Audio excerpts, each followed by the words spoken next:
Good evening, YouTube. This is a short video about the current space weather conditions.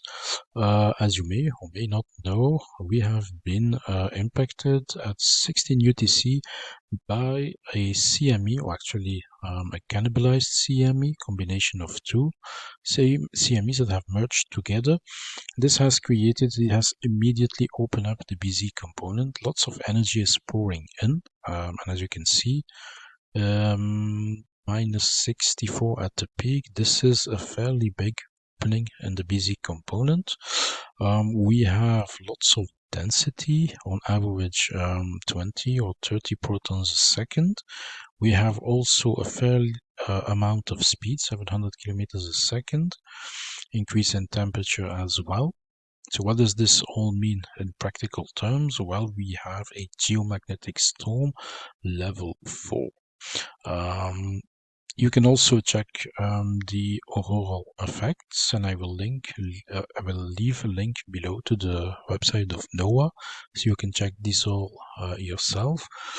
We have a KP index at the moment of 8, and what strikes me is that immediately it jumped from, this is a KP2 to a KP7.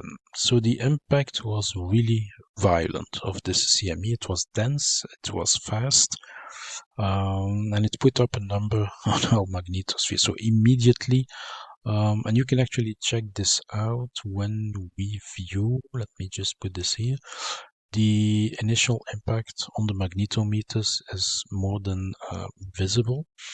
As you can see, a very heavy blow to our magnetosphere. So I'm guessing that this will continue. We will remain in this geomagnetic storm conditions.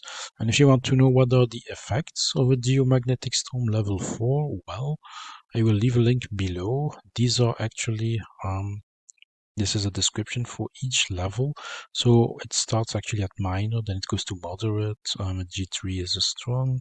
We are in G4 severe. And maybe, I'm not sure, but maybe we could reach potentially a KP9, and then we would have a geomagnetic storm level 5, which is described as extreme. So this is a significant event. If we look at the geomagnetic the magnetosphere movies, and I don't like to use this one on the NOAA Space Weather Prediction Center, but the NASA ISWA just keeps loading, and I haven't reached it. It has been loading for minutes, so I'm guessing lots of people are accessing or trying to access this data, and it will just keep loading endlessly. Tomorrow I will see, I think in the morning, maybe I can access the data. But for now, let's just look at this. These plots, there are 3. You have the speed over here, you have the density, and you have the pressure. The speed is not really important since it is capped at 600 kilometers a second, and we already know the speed is 700. But you can view this. I will leave a link in the description if you are interested in viewing this. This is actually cool to watch. And the density, well, I don't like it either on the NOAA Prediction Center, because they use the color scheme is completely stupid. They use the same color as the background, and it becomes actually not quite visible as you would want it, because there is no contrast between the density and the background. So this is kind of stupid to use the same color. But if you're interested in watching this, you can always do that, since I'm leaving a link below. The pressure is better. You have red colors and blue in the background, so you can actually clearly see when the impact happens and how it progresses on our magnetosphere. So you have multiple, actually, what seems to be multiple impacts. This would be the first, as you can see. Then there is like another. There it is.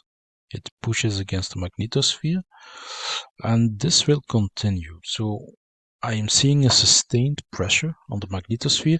This is the reason why I believe that we could see potentially a KP9,